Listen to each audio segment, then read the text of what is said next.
नमस्कार, स्वागत है आपका विंध्याचल संदेश में।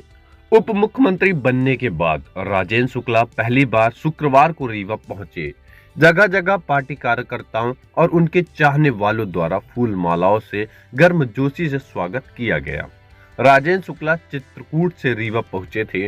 इस दौरान उनके चाहने वाले काफी देर से उनके स्वागत के लिए जगह जगह तैयार थे। उनके रीवा पहुंचते ही उनका कई जगहों पर जोरदार स्वागत किया गया। बीजेपी कार्यालय अटल कुंज पहुंचकर उन्होंने पार्टी पदाधिकारियों और कार्यकर्ताओं से मुलाकात की।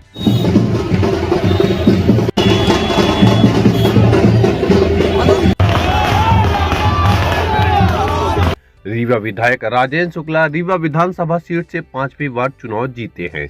वो विंध्य का एक बड़ा चेहरा है, जिसे देखते हुए पार्टी ने उन्हें बड़ी जिम्मेदारी देते हुए प्रदेश का उप मुख्यमंत्री बनाया है। शुक्रवार को वो मैहर में मां शारदा देवी के धाम पहुंचे और मां शारदा देवी के मंदिर में माथा टेक पूजा अर्चना की। इसके बाद उप मुख्यमंत्री मैहर से सतना के लिए रवाना हुए, जहां से वह चित्रकूट में संस्कृति महाविद्यालय का लोकार्पण करने के बाद रीवा पहुंचे।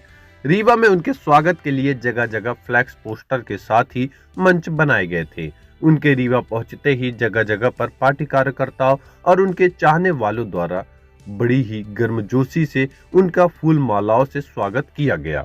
उन्होंने पार्टी कार्यालय अटल कुंज में पत्रकारों से चर्चा करते हुए कहा कि माई के चरणों में जाकर ये प्रार्थना की है कि मुझे इतनी शक्ति दे, जनता की जो अपेक्षा है उसे पूरा करूं, मध्य प्रदेश को सबसे बेहतर राज्य बनाऊं, विंध्य को हिंदुस्तान का सबसे समृद्धशाली इलाका बनाना, यही मांग माई से की है मैंने। कैबिनेट को लेकर उन्होंने कहा कि यही एक ऐसा सवाल है जिसका जवाब मेरे पास नहीं है, ये केंद्रीय नेतृत्व तय करेंगे। कांग्रेस द्वारा ईवीएम पर उठाए जा रहे सवाल पर उन्होंने कहा कि छिंदवाड़ा में 7 सीट जीत गए, उसमें सवाल नहीं उठे।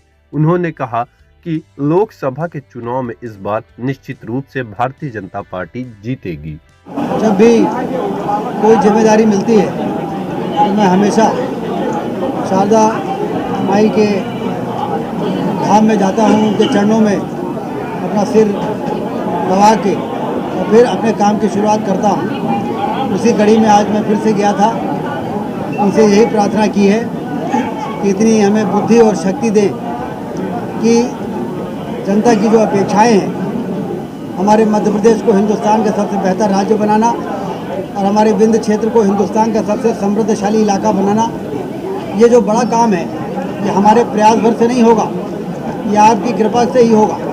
इसलिए शारदा माई से ये मांग हमने की है। और उसके बाद चित्रकूट गए थे, वहाँ हमारे जो गुरु हैं स्वामी राम बद्री प्रपन्नाचार्य जी महाराज जी, उन्होंने वैदिक और संस्कृत विद्यापीठ की स्थापना करके उसका लोकार्पण करने का मुझे सौभाग्य मिला।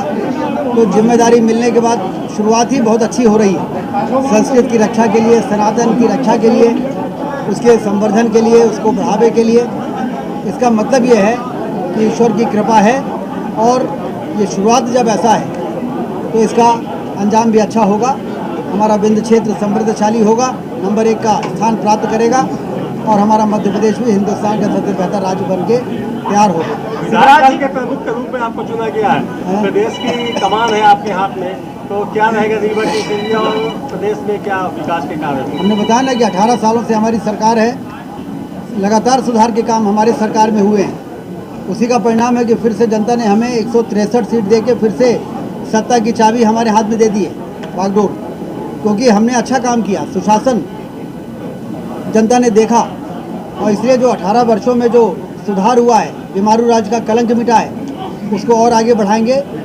माननीय मुख्यमंत्री हमारे मोहन यादव जी के नेतृत्व में हम सारे लोग जो काम बचा हुआ है उसको पूरा करके हिंदुस्तान के सबसे बेहतर राज्य मध्य प्रदेश को बनाएंगे। शिवराज जी को मुख्यमंत्री नहीं बनाया गया, जिसको लेकर प्रदेश की बहनें जो है दुखी।